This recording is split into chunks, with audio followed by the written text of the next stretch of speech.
안녕하세요, 여러분. 오늘 우리는 민서라는 여성의 감동적이고 극적인 실화를 함께 탐험할 거예요.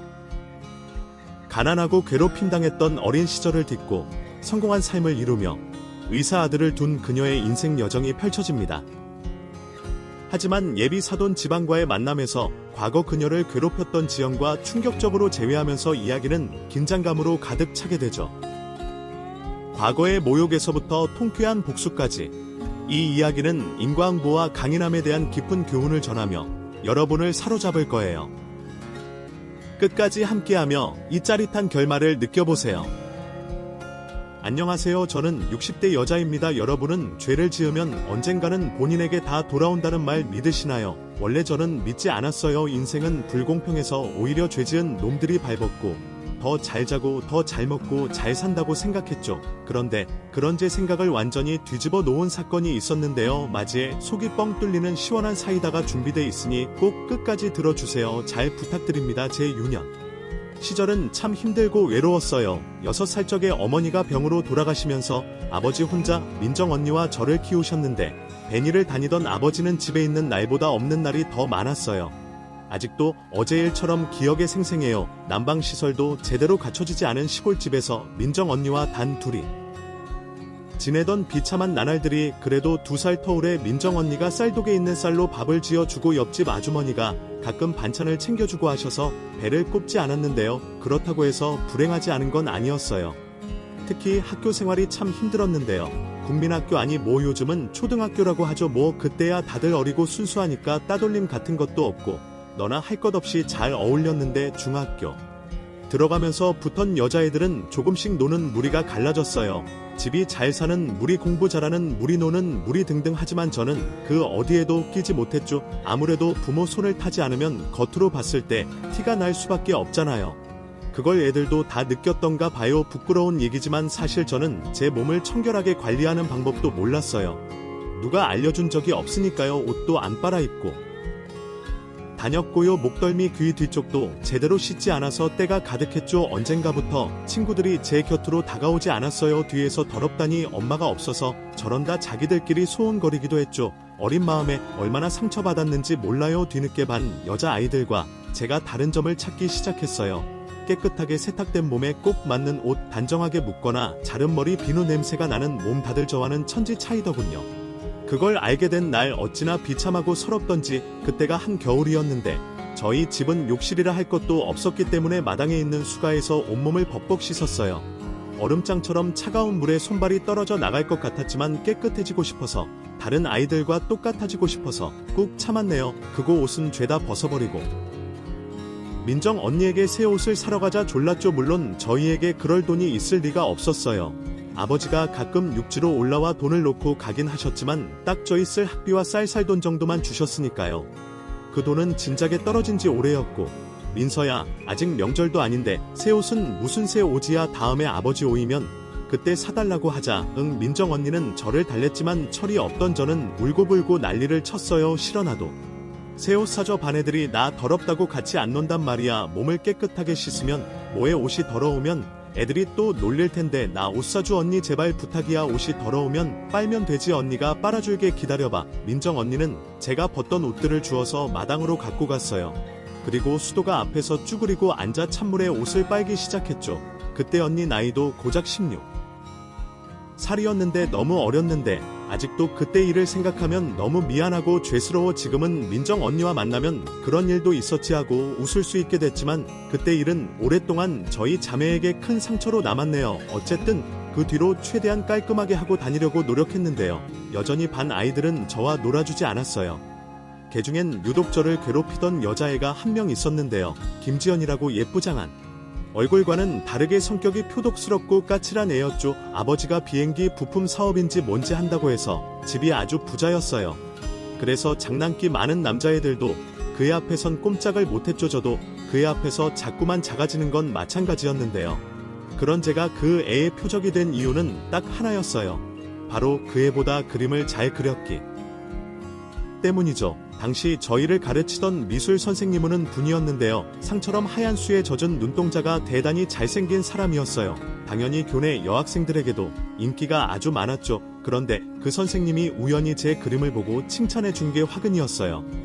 민서야, 넌 색감을 참 다양하게 잘 쓰는구나. 석양도 그냥 한 가지 색으로 칠한 게 아니라 노란색, 빨간색, 주황색 다양하게 섞어서 명암을 줬네. 대단해. 소질 있는데 따로 그림 같은 거 배운 적 없니? 아니요, 따로 배운 적 없는데요. 아이, 그래, 아이 대단한데. 곧 우리 지역에서 사생대회 열리는 거 알지? 우리 학교 대표로. 민서야, 내가 나가 볼래? 몰랐는데 그 자리는 그 애가 내정돼 있었어요. 그 애도 어릴 때부터 그림에 소질이 있어서 따로 화가아니언 냈거든요. 그런데 미술 선생님의 추천으로 그 대회에 그 애가 아니라 제가 나가게 된 거였죠. 심지어 우수상까지 받아왔네요. 그게 그 애는 참을 수 없이 분했던 바요. 그 뒤로 사사건건 저를 괴롭히다 다른 애들과 공모해서 교과서를 숨긴다, 그나 도시락 반찬에 흙을 집어넣는 건 약과였다 난리를 피우더니 갑자기 제가 가져간 것 같다고 하더군요. 생전 남의 것을 부러워해봤어도 탐한 적은 없던 저로선 깜짝 놀랄 일이었죠. 내가 지연이? 네 지갑을 왜 가져가? 난 그런 적 없어. 거짓말하지마. 오키가 내가 내 책상 주변을 어슬렁거리는 걸 봤다던데. 우리 반 애들 중에 내지가 훔쳐갈 만큼 가난한 애가 너밖에 더 있니? 내가 안 그랬다니까. 정말이야. 저희 둘의 실랑이를 듣던 담임 선생님이 중재에 나섰어요. 자, 둘 다 그만해. 어쨌든 본 사람이 있다니까. 이 선생님이 민선의 가방 좀 확인해 볼게. 괜찮지? 선생님이 다가와서 제 가방을 살펴볼 때까지만 해도 전 당당했던 그 애한테 사과받을 생각밖엔 없었죠. 그런데 웬걸 선생님이 제 가방을 뒤집자 처음 보는 빨간색 지갑이 툭 떨어지는 게 아니겠어요. 저는 경악했고 그 애는 여발한 듯이 더욱더 큰 소리를 치더군요. 꺼봐. 내가 이럴 줄 알았어. 이 도둑년. 난 아니야. 내가 안 그랬어. 그럼 이게 내 가방에 왜 있는데 그걸 내가 어떻게 알아? 선생님, 저 정말 안 그랬어요. 진짜예요. 저는 눈물까지 흘리면서 억울함을 호소했죠. 하지만 반 아이들 중 그 누구도 제 말을 믿어주는 사람은 없었어요. 담임 선생님 역시 마찬가지였죠. 걸핏하면 육성비 밀리는 가난뱅이 일꾼 딸보다는 부잣집 딸인 지연의 비위를 맞추고 싶어하는 사람이었으니까요. 결국 전 그 애한테 미안하다고 억지 사과를 해야 했고요. 5장의 반성문까지 써내야 했습니다. 억울하고서 일은 거기서 끝이 아니었어요. 텅 빈 교실에서 홀로 울며 반성문을 쓰고 있자니 갑자기 문이 열리면서 그 애가 나타났어요. 뭘 혼자 쳐울고 있어.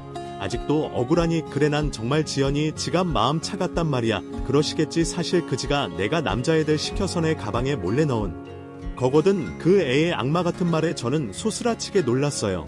그게 사실이야? 대체 왜 그런 짓을 내? 주제를 좀 알라고 그런 거야. 봤지? 내가 도둑으로 몰려도 반 애들은 물론이고 담임 선생님도 내 말만 믿어주는 거 당연한 일이지. 우리 아빠는 잘 나가는 사장님이고 너네 아빠는 비루한 일로 와. 심지어 넌 엄마도 없고 언제든지 널 이렇게 나락으로 떨어뜨릴 수 있어. 그러니까 앞으론 재수없게 나대지 말고 내 주제에 맞게 살아. 알겠어? 주주제 맞게 살다니 괜히 사생대인이 뭐니 나가겠다고 깝치지 말란 말이야. 알아들어? 그제야 그 애가 그렇게 자랑무도한 짓을 한 이유를 알았어요. 제가 자기를 제치고 사생대회에 나가서 수상한 게 분했던 거예요. 다른 애도 아니고 네가게 감히 날 이기려고더라. 벌레만도 못한 더러운 가난뱅이. 주제 한 번만 더 까불어봐. 그때 가만 안 될 테니까. 그 애는 그렇게 제 할 말만 하고 나가버렸어요. 뒤늦게 달려나가 따지려고 했지만 이미 흔적도 없이 사라져버린 뒤였죠. 너무했어요.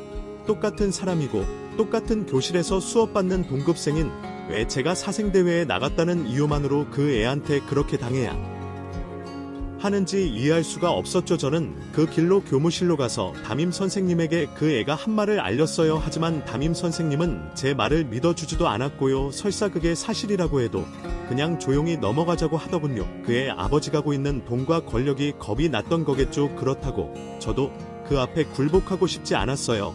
지렁이도 밟으면 꿈틀한다 걸 보여주고 싶었죠. 그래서 다음날 등교하자마자 지연의 얼굴에 화장실에서 퍼담은 똥물을 부어버렸어요. 이게 뭐야? 너 미쳤어. 뭐가 내가 개똥같이 골길래 똑같이 해준 것뿐인데 똥냄새 너한테 정말 잘 어울리는 냄새다. 지연이 얼굴만 구우면 뭐해? 신부가 고약해서 썩다 못해.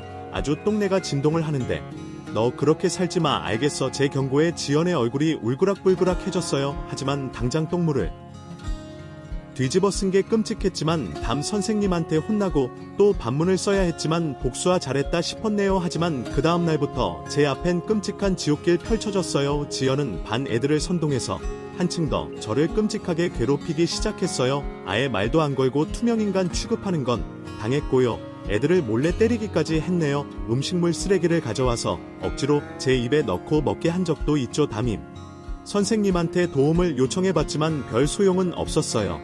결국 견디다 못한 저는 학교 나가는 걸 거부했고 그렇게 중학교를 중퇴하게 됐습니다. 그 뒤로는 인생을 포기한 사람처럼 막 살았던 것 같아요. 민정 언니는 중학교까지 마치고 바로 작은 중소기업 격리로 취했는데요. 저는 질 나쁜 애들과 어울려 다니면서 술을 먹고 담배를 피웠고 몸싸움도 밥 먹듯이 해서 경찰서를 제 집처럼 드나들었는데 그런데 20살을 기점으로 불현듯 이렇게 살면 안 되겠다는 생각이 들더라고요. 고민 끝에 서울로 가는 완행열차에 몸을 실었어요. 하필 서울이 모르겠지만 저를 모르는 새로운 곳에서 새 출발하고 싶었던 것 같아요. 상경 후 초반엔 너무 힘들었어요. 모아둔 돈이 없어서 지하철 역사에서 신문지만 덮고 잠을 자고요. 너무 배가 고파 음식점 쓰레기통을 뒤지기도 했죠. 민정 언니한테 손을 벌릴 수도 있었지만 저도 칠한 게 있는 사람이었거려. 그 때문에 속 그렸던 언니에게 참마 미안해서 돈 달라 소리를 할 수가 없었어요. 그래도 막 발전하기 시작한 서울엔 가방끈 짧고 능력 없는 저라도 할 일이 많았어요. 처음엔 빵집에서 일했고 돈을 조금 모아 달빵 구한 뒤부턴 집과 김밥집에서도 일했어요. 그 과정에서 좋은 사람을 만나 결혼도 했죠. 남편은 저 4살 연상이었다이고 성실한 사람이었어요. 저와 만날 당시 건설 현장에서 일하고 있었는데 벌이가 제법 괜찮았죠. 그래서 아들이 태어난 뒤로는 저도 일을 그만두고 전업주부 살았는데요. 복이 없어도 어쩜 그렇게 없을 수가 있는지 아들이 돌이 되기도 전에 남편이 사고로 먼저 세상을 떠나고 말았어요. 공사장에서 일하다 위에서 떨어진 벽돌 무더기에 깔려 직사하고 말았죠. 참 인생이란 게 허망하다고 마 같아선 저도 남편을 따라가고 싶은 마음뿐이었어요. 하지만 저만 보는 핏덩이 같은 자식을 생각하면 차마 그럴 수도 없었죠.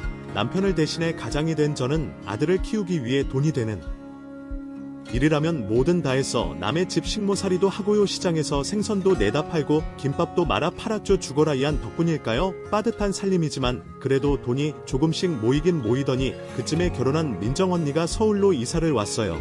어릴 때 부모님 없이 자급자족하며 살았던 저희 자매는 다른 건 몰라도 요리 솜씨 하나만큼 자신 있어 거든요. 그래서 의기투합해 모아둔 돈을 합쳐 작은 식당 하나를 차렸어요. 처음엔 파리만 날렸는데요. 조금씩 입소문이 나면서 단골 손님들이 생기기 시작했어요. 우연찮게 지역 신문의 맛집으로 보도가 되면서 부터 나의 점심시간에 길게 줄까지 생길 정도였죠. 저는 기세를 몰아 가게를 확장하려고 했어. 하지만 민정 언니가 갑자기 임신을 하게 되면서 더는 장사를 하기 힘든 상황이 됐죠.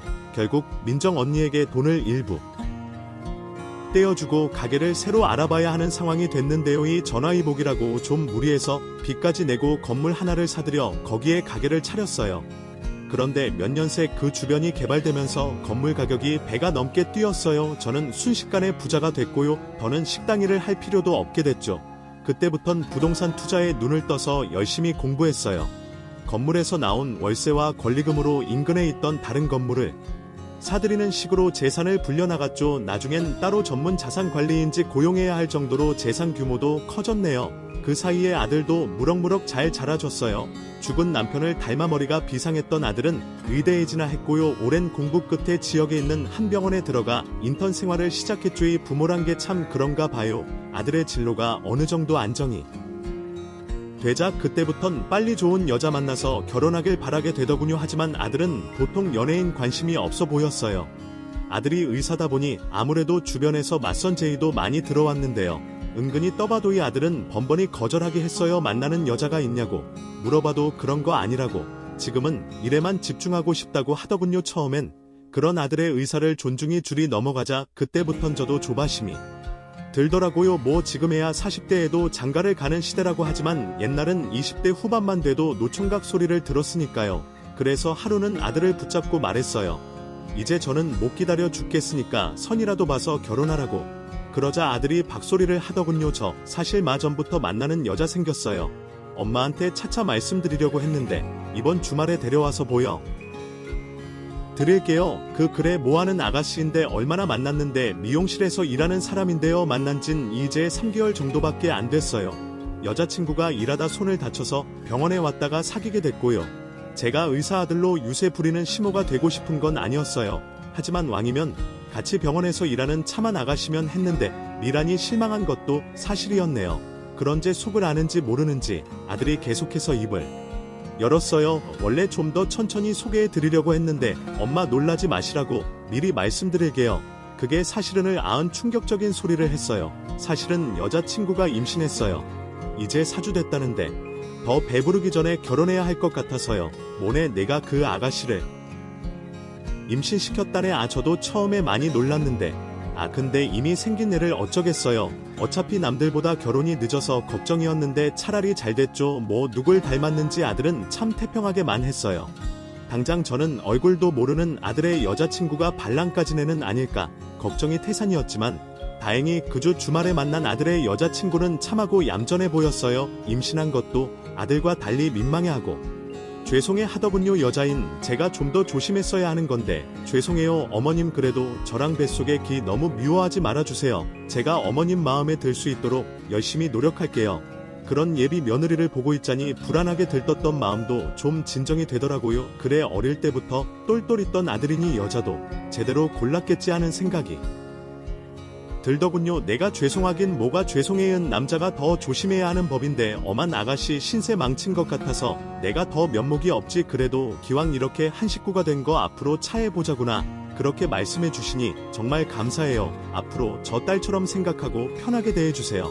그래 참 너희 부모님은 다 알고 계신 거니. 아내 며칠 전에 오빠랑 같이 만나서 다 말씀드렸어요. 처음엔 불안해하셨는데 다행히 오빠 복은 안심하시라고 예비사돈 댁에서도 이미 임신 사실을 알고 있다니 안심이 되더라고요. 양가 인사를 마친 뒤로 결혼 준비는 빠르게 진행됐어요. 이 자리가 없을까봐 일단 예식장 예약해 놓고요. 바로 상견례 날짜를 잡았죠. 내 당에 어찌나 긴장이 되던지요. 아침에 일어나자마자 청신한 터 챙겨 먹고요. 따로 미용실에 들러 머리와 화장도 받았네요. 아들은 뭐 그렇게까지 아냐면서 놀렸지만 예비사돈 부부를 처음 만나는 자인데 조금이라도 흉잡힐 일은 만들고 싶지 않았어요.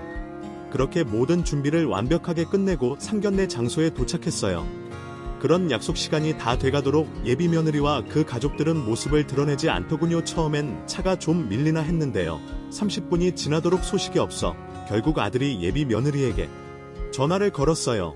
그제야 일이 좀 생겨서 늦는다는 답변이 돌아오더군요. 미리 연락이라도 주지 마을 추고 있자니 입을 열었어요. 죄송해요. 엄마 10분 안에 도착한다. 그 조금만 더 기다려봐요. 시장하시면 식사 먼저 하실래요? 아니다. 밥 먹으려고 나온 자리도 아닌데 기다렸다가 진아랑 사돈댁 오시면 그때 같이 먹자. 사실 내색은 안 했지만 기분이 좀 상하긴 했어요.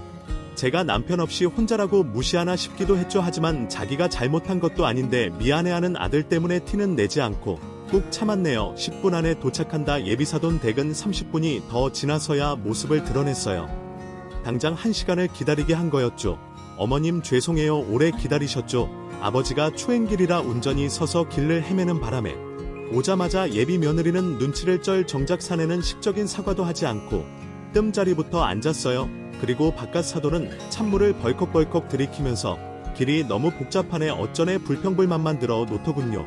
무슨 상견식당을 이런 데로 잡았어. 멀기만 더럽게 말고 딱 봐도 비싸 보이는 나 이놈 집 이설 내는 건 아니지. 아빠 그런 건 왜 물어봐요. 그리고 오빠 어머님이랑 인사부터 해야죠. 방금 앉으면서 눈짓수로 인사했다. 사부인 맞죠? 저희 인사 나눴죠. 안에 뭐 그럼 얼른 앉으세요. 배가 주기 등에 붙을 지경인데 얼른 밥부터 먹읍시다. 근데 여기 계산은 누가 하는 거냐니까.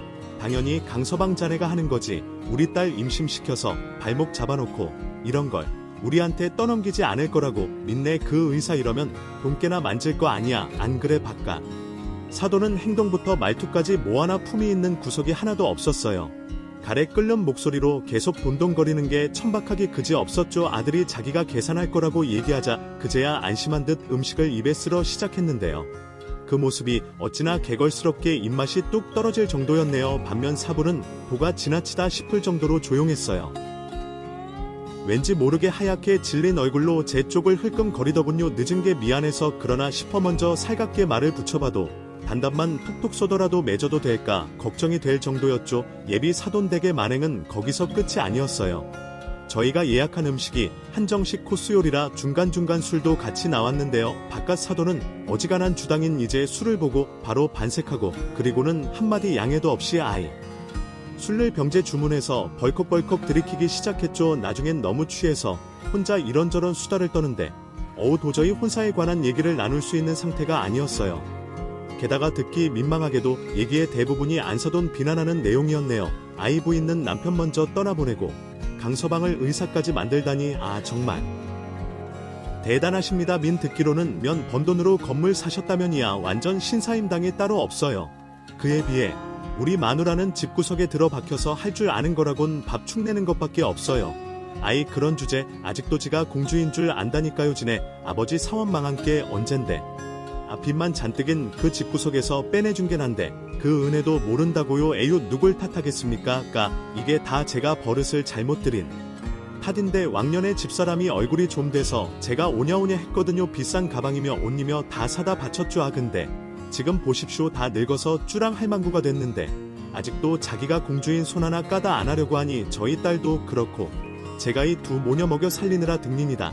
저같이 똑똑한 여자랑 결혼했어 하는데 아니 그 남들은 가오로 말년에 팔 잡힌다는데 나는 망한 처가 덕을 볼 수도 없고 바깥 사돈의 수다가 장황할수록 안사돈의 얼굴이 점점 파리에 한마디 할 법도 한데 입술을 꾹 깨물고 참기 많아더군요. 아마도 바깥 돈이 경제권이 뭐며 꽉 잡고 사는 것 같더라고요. 같은 여자로서 도저히 보기가 민망해서 결국 중간에 화장실을 간다 양해를 구하고 나와 버렸는데요. 웬걸 사돈이 따라 나와 갑자기 제 어깨를 잡는 게 아니겠어요. 너나 언제까지 모르는 척할 거야. 갑자기 반말을 하면서 소리를 지르는데 얼마나 놀랐는지 몰라요. 그래서 두 눈을 휘둥그레하게 뜨고 얼떨떨하게 쳐다만 봤는데요. 안상이 제 차를 열었어요. 진짜 모르는 거야 모르는 척하는 거야. 나 몰라보겠냐. 그 고압적인 말투와 표정을 보고서야 저는 뒤늦게 안사돈 정체를 깨달았어요. 놀랍게도 과거 중학교 시절 저를 괴롭혔던 그 주동자였던 너너 설마 땡땡 중학교 지연이 그래 이제 좀 알아보겠네. 하여간 예전부터 얼빵하다건 알아줘야 돼. 상대의 정체를 알고 나니 정말 기가 막히고 코가 막히더군요. 대체 뭘 잘했다고 본인이 먼저 나서서 아는 척을 한 건지 눈을 씻고 봐도 과거 일을 후회하거나 미안해하는 기색은 없었네요. 심지어 제가 말없이 노려보기만 하자 예비 안사돈 아니 동창은 손을 획 올리기까지 하더군요. 마치 때릴 것처럼 말이죠. 이게 어디서 눈을 부하려 이씨. 나 땡땡 중학교 지연이 내가 쳐다도 못 보던 그 부잣집 딸내미 당장 눈 안 까라. 동창은 나이를 하트로 먹은 게 분명했어요.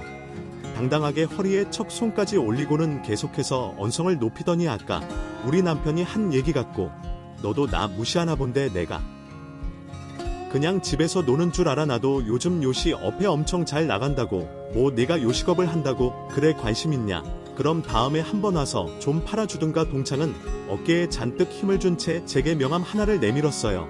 제가 받지 않으려고 하자 억지로 손에 쥐어주면서 그러더군요. 그리고 의사들도 고척할 생각하지 마. 우리 딸 얼굴 봤지. 나 닮아서 엄청 예쁜 거 걔랑 결혼하겠다고 줄을 선 남자들이 한둘이 아니야.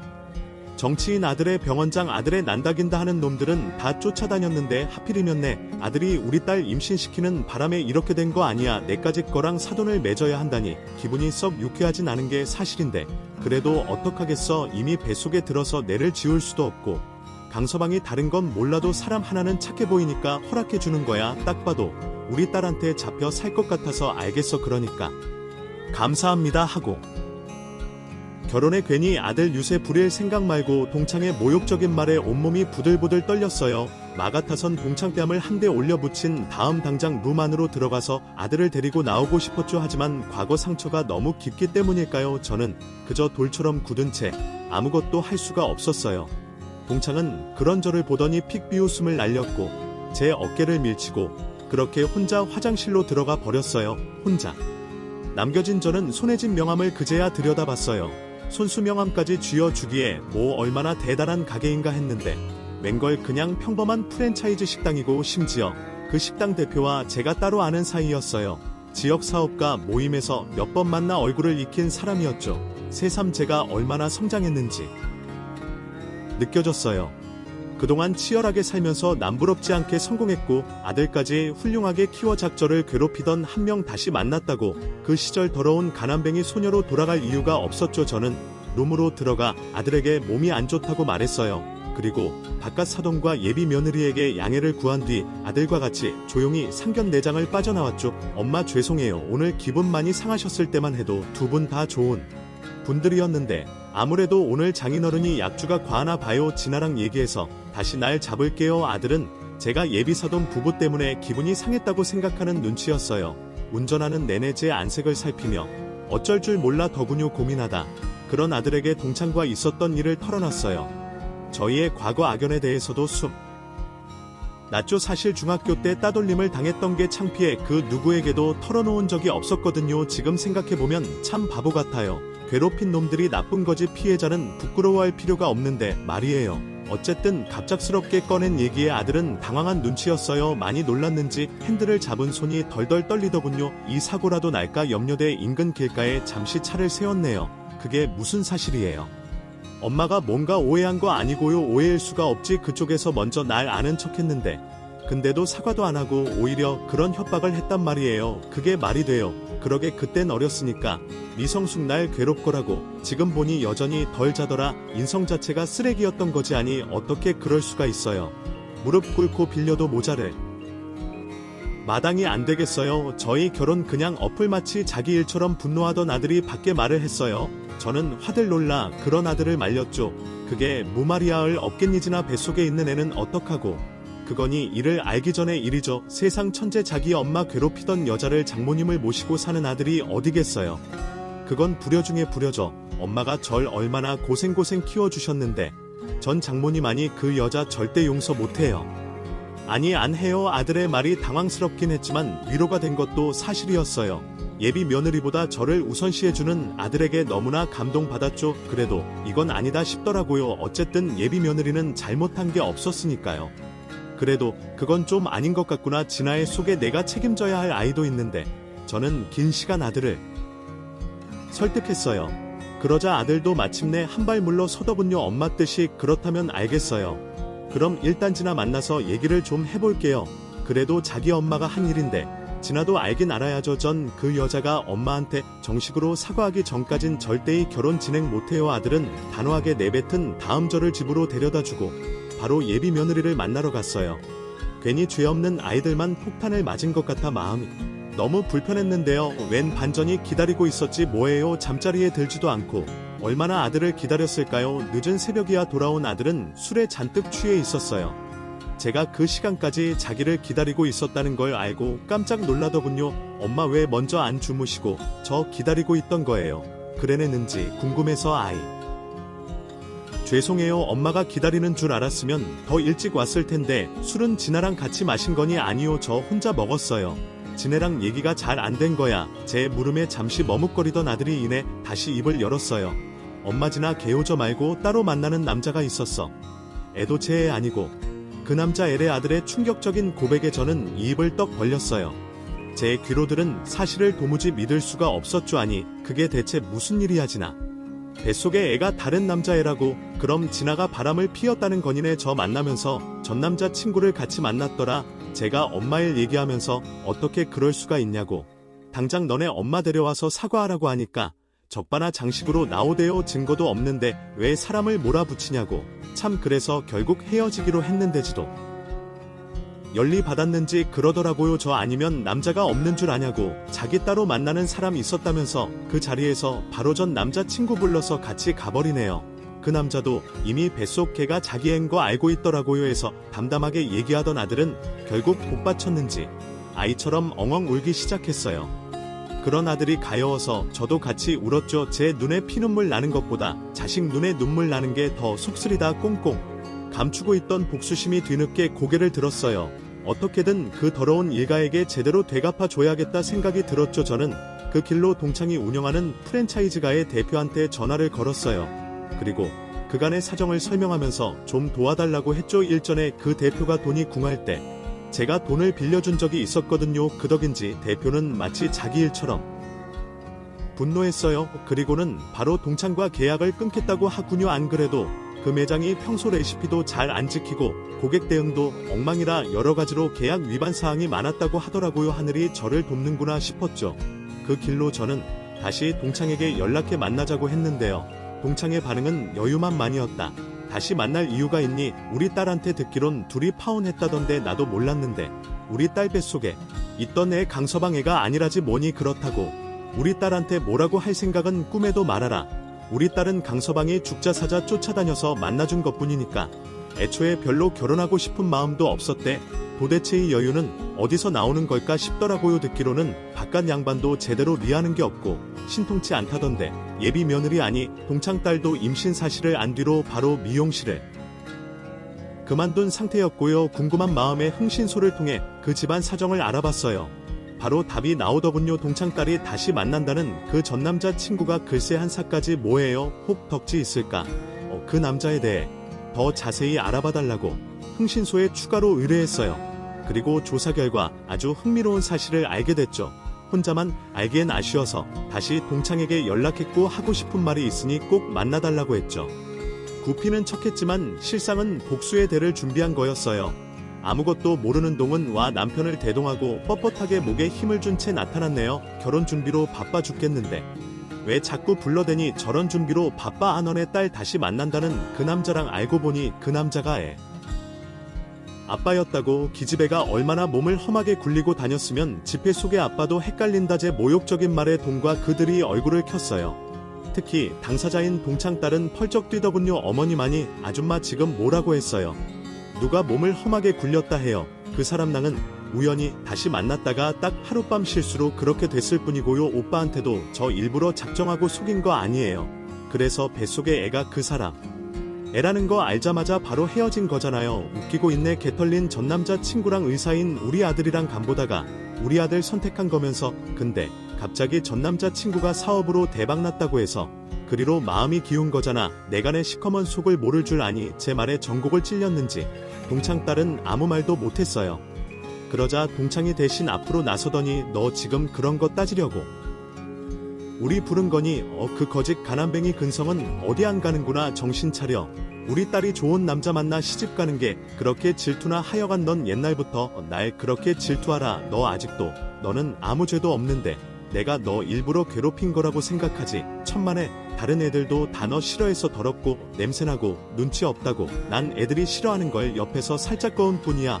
왜 너만 모르니? 따돌림 당하는 데는 다 이유가 있는 법인데. 동창의 모욕적인 언사에 속으로 울컥한 감정이 치밀어 올랐어요. 옆에서 아들이 손을 꽉 잡아주지 않았다면 그대로 도망쳐 버렸을지도 모를 일이었네요. 하지만 저는 아들의 온기를 의지 삼아 용기를 냈고요. 침착하게 흥신소에서 받아온 자료를 내밀었어요. 너랑 사이좋게 옛날 얘기나 하고 있을 생각 없어? 더 긴 말하지 말고 이거나 한번 봐봐. 내가 예정을 생각해서네 사감에게 알아온 거니까. 뭐 우리 한서방에 대해 뒷조사라도 한 거야. 그래 사업가는 무슨 순 사기꾼이다. 지금 뭐 신사업 하느라 투자금이 모자라다고 돈 좀 빌려달라고 하지 않디? 그 말에 동창과 그 남편의 얼굴이 사색이 됐어요. 이미 돈을 꿔준 눈치도 그요. 그걸 내가 어떻대? 그 자식 수법이 이미 다른 여자들 여러 명한테 비슷한 수법으로 접근해서 돈 뜯어내고 뛰었더니 거짓말하지 마. 어디서 말도 안 되는 개수작을 못 믿겠으면 경찰에 연락해보든가. 이미 피해자들 몇몇은 신고도 한 모양이니까. 세상에 말도 안 돼. 동창은 그제야 제가 내민 서류를 빼앗듯 잡고 샅샅이 훑기 시작했어요. 그 사기꾼이 그동안 사기를 친 전적 증거 사진 같은 것들이 잘 정리돼 있는 자료였다 못할 증거에 동창의 얼굴은 사색이 됐고요. 갑자기 자기 옆에 있던 딸의 등짝을 내리치면서 고함을 지르더군요. 아니 너는 대로 알아보지도 않고 어디서 이런 놈을 넣어줄 거야. 10배로 돌려준다는 그 새끼 말만 믿고 집까지 팔아서 전 재산을 다 줬는데 이제 어쩔 거냐고. 이게 조작된 걸 수도 있잖아. 기다려봐. 연락해 볼 테니까. 하지만 동창 딸이 아무리 전화를 걸어봐도 상대에게서 응답이 없었어요. 진작에 냄새를 맡고 잠적해 버린 거겠죠. 그러자 바깥 사더니 미친 듯이 화를 내면서 모녀 둘을 잡아 죽일 것처럼 설을 퍼붓전 그 앞에서 쩔쩔매는 동창에게 서류 하나를 더 내밀었어요. 그리고 이것도 확인해봐. 어차피 본사에서 따로 연락이 가겠지만 그래도 미리 아는 게 좋을 것 같아서. 이건 또 뭔데? 뭐긴 뭐야. 내가 운영하는 음식점 계약 해지 보지 뭐. 약지. 그래 그 프랜차이즈 대표가 나랑 좀 친한 사이고 전화해서 이것저것 얘기를 좀 해보니까 너네 매장 아주 문제가 많았더라. 그동안은 오래된 사이 기도에 그냥 봐줬는데 내가 너하고 있었던 과거 악연을 좀 흘렸거나 당장 계약 해지하겠다고 하더라고. 아마 내일 따로 연락이 올 테니까 미 정리하고 있어. 그러자 동창의 얼굴이 새파랗게 질렸어요. 제 손에서 가채듯 계약 해지 통보서를 받아가더니 몇 번을 읽고 또 있더군요. 이럴 리가 없어. 현실 부정해봤자 너만 힘들지 않겠니? 너 인연 너 대체 뭐야? 내까짓게 왜 갑자기 나타나서 나를 이렇게 사지로 보는 거냐고. 옛날에도 그랬어. 그 사생대회도 내가 내 앞길을 막아서 년 왜 또 내 앞에 나타난 거야? 왜 동창이 흥분해 눈을 번뜩인 것도 잠시에 인해 이를 악물고 제게 달려들었어요. 다행히 아들이 재빠르게 사이에 끼어들어 그런 동창을 막아섰고 어디 힘으로 해결하려고. 정신 차려요. 아줌마 아직도 아줌마가 중학생인 줄 알아요. 이렇게 무력 행사하면 저인 법대로 대응하겠습니다. 제가 법주의 지인들이 많다는 건 전에도 한번 말씀드렸죠. 동창은 제 아들의 협성 짙은 말에 움찔하던 것도 잠시의 인내, 탐욕스러운 눈을 빛내다. 강서방 자네 아직 우리 딸 좋아하는 거 맞지? 그러니까 오늘이 자리까지 따라 나온 거 아니야. 지금이라도 잘 보이 하면 내가 우리 딸 설득해서 다시 결혼하게 해줄 테니까. 저는 혹시라도 아들이 그 말에 넘어갈까봐 불안했어요. 남녀 사이 애정 문제라는 게 그렇게 무자르듯 잘리는 게 아니니까요. 하지만 아들은 그 가짜는 말에 설득되는커녕 코스만 치더군요. 웃기고 있네. 다른 놈이 먹다 버린 껌을 제가 왜 주워다 싶겠어요. 꺼져요. 엄마 할 말 다 한 거죠. 그럼 이제 갈까요? 아들의 말에 저는 잠자고 고개를 끄덕였어요. 그리고 아들과 함께 그 인간들을 뒤로 하고 돌아서는데 그렇게 통쾌할 수가 없더군요. 수십 년간 꽝 막혀있던 속이 뻥 뚫리는 기분이었죠. 그 뒤로 동창에게 한동안 연락이 없었는데요. 한 달쯤 지나 뒤늦게 정신이 적 들었나 봐요. 제게 연락해서 한 번만 만나 달라고 사정하다. 그요 무슨 말을 할까 궁금해서 아들을 대동하고 집 앞 찻집에서 만났어요. 놀랍게도 저를 보자마자 무릎부터 꿇더. 그요 민서야, 내가 정말 미안해 어릴 때 너 괴롭힌 것도 잘못했고 다시 만나서도 너한테 옛날 인연 들먹이면서 갑질하려고 한 거 잘못했어. 난 그냥 우리 딸이네. 아들에 비해 딸리는 게 너무 많아서 이대로 숙이고 들어가면 우리 딸 시집가서 괜히 잡혀 살까봐 기선 제압하려고 그랬던 거지 다른 뜻이 있던 건 아니었어. 너도 자식 가진 입장에서 내 말 이해되지 않니? 우리 딸 지금 강서방이랑 헤어지고 시험을 전폐하고 있어. 미음 한 숟갈 못 넘기는 게 이러다 사람 잡지 싶다. 쟤는 미워해도 사람은 미워하지 말라고 하자니 이쯤에서 제발 용서해다오. 응, 우리 딸 다시 받아주면 뱃속에는 내가 책임지고 키울게. 하지만 가만히 들어보니 자신의 죄를 진심으로 뉘우치는 것 같진 않았어요. 온통 자기 변명의 핑계 그리고 감정파일 뿐이더군요. 어린 날에 제가 떠올라 울분이 차올랐어요. 이쯤에서 제발 용서해 달라니. 내가 대체 뭘 얼마나 힘들었다고. 내가 옛날에 너한테 당한 것에 비하면 세 발의 피해 알아. 그리고 내 딸이 우리 아들에 비해 부족하다고 내가 목급신거리라고 하든 아님 너한테 혼수를 몇 억 해오라는 둥 유세를 부렸어. 어차피 결혼이야. 애들 둘이 좋아서 하겠다는 거. 그냥 서로 예의 차리고 대했으면 됐을 일이야. 그렇게만 했어도 난 과거를 묻었을 거야. 내 아들 결혼 망치고 싶지 않아서. 하지만 너 어떻게 했어? 나 보자마자 또 옛날 그때처럼 찍어 누르려고 했지. 아이 찍어 누르려고 하다니. 말했잖아. 난 그냥 우리 딸이 걱정돼서. 딸 핑계 대지 마. 솔직히 말해서 싫었던 거잖아. 어릴 땐 내 팔에도 못 미치는 더러운 가난 뱅이었어. 내가 지금은 의사 아들돈 건물주 된 게 넌 대학도 못 나온 미용실하는 딸이랑 아등바등 거지처럼 살고 있는데 안 그래? 뭐 아등바등 거지처럼. 아무리 그래도 말이 너무 심한 거 아니니? 난 이렇게 무릎까지 꿇고 잘못했다 하는데 겨우 이까진 말로 심하다고. 내가 과거에 나한테 한 짓은 생각하네. 거짓년이라는 둥 막말에 도둑년 취급해 반애들 선동에 나 때린 것까지 난 다 똑똑히 기억해. 지금이라도 내 사지를 찢어 갈기고 싶은 걸 꼭 참고 있는 거라고. 제 말이 흉흉했던 걸까요? 기세 좋게 떠들어대던 동창이 입을 꼭 다 물었어요. 그리고는 두려움에 질린 표정으로 고개를 쑥 이더군요. 그 모습을 지켜보던 아들이 앞으로 나섰어요. 엄마가 그냥 조용히 넘어가자고 해서 그러려고 했는데 지금이 대화를 듣고 나니 그렇게 못하겠네요. 그쪽이 조금도 뉘우치는 것 같지 않아서 말이죠. 팥강서방 아이 그쪽이라 나지나 에밀세 아들처럼 잘하겠다고 할 땐 언제고 이렇게 안면을 싹 봐구나. 그건 그쪽하고 우리 엄마하고 얽힌 악연을 몰랐을 때 얘기죠. 그리고 뭔가 착각하시는 것 같은데 저 단순히 우리 엄마 일 때문에 진아랑 헤어진 거 아닙니다. 저희 엄마가 과거에 어떻게 당했는지 다 알면서 사과하기커녕지 엄마랍시고 감사들려던 그 파렴취함에 정 떨어져서 헤어진 거예요. 지금 시험을 전폐하고 있다고요. 걔 그거 쉬워하는 거예요. 옛날부터 제가 지한테 앉아주면 아주 어린애처럼 밥을 굶고 삐지고 난리도 아니었거든요. 그땐 콩깍지가 쉬어서 그런 것도 다 귀엽게 보였는데 제가 잠깐 돌았었다 그 여자의 실체를 알게 됐으니 오히려 저희 엄마한테 고맙다고 해야 할 판이에요. 아이 강서방 정말 왜 그러나.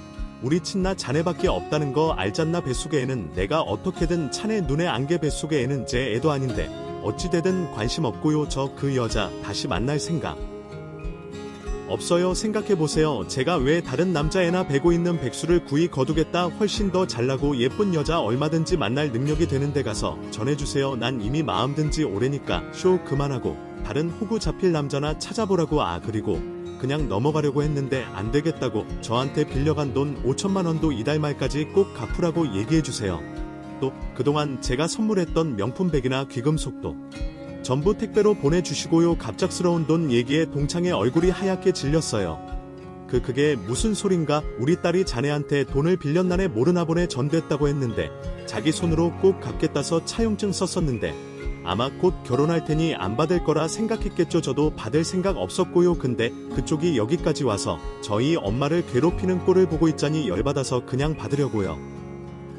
이자까지 쳐서 제대로. 강서방 내가 잘못했네. 진심으로 자네랑 자네 모친에게 제 앞에 납작 엎드렸을 발이 되도록 싹싹 빌더. 하지만 그 꼴을 봐도 불쌍하다는 생각은 조금도 들지 않았어요.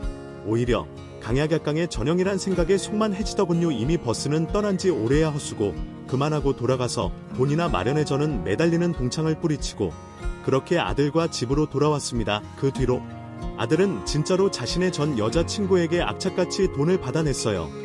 그쪽에서 말로만 주겠다고 하고 연락을 피하자 아예 민사로 소송을 넣었고요. 법조에서 일하는 친구들의 도움을 받아 끝끝내 받아내더군요. 제 아들이지만 참 대단하더라고요. 그뿐만이 아니에요. 아들은 전 여자 친구에게 선물했던 명품백과 귀금속도 전부 돌려받아서로 내다 팔고요. 그 돈에 돌려받은 돈까지 더해서 제 통장에 넣어줬어요. 우리 엄마 고생시킨 것이라면서 한 사고 받지 않으려 했지만 제발 받아달라고. 그래야 자기 마음이 편할 것 같다고 해서 어쩔 수 없이 받았네요. 이 세상엔 정말 인과응보라는 게 있긴 한가 봐요. 나중에 지인에게 들어보니 동창과 남편 그리고 그 딸은 아주 제대로 패가 망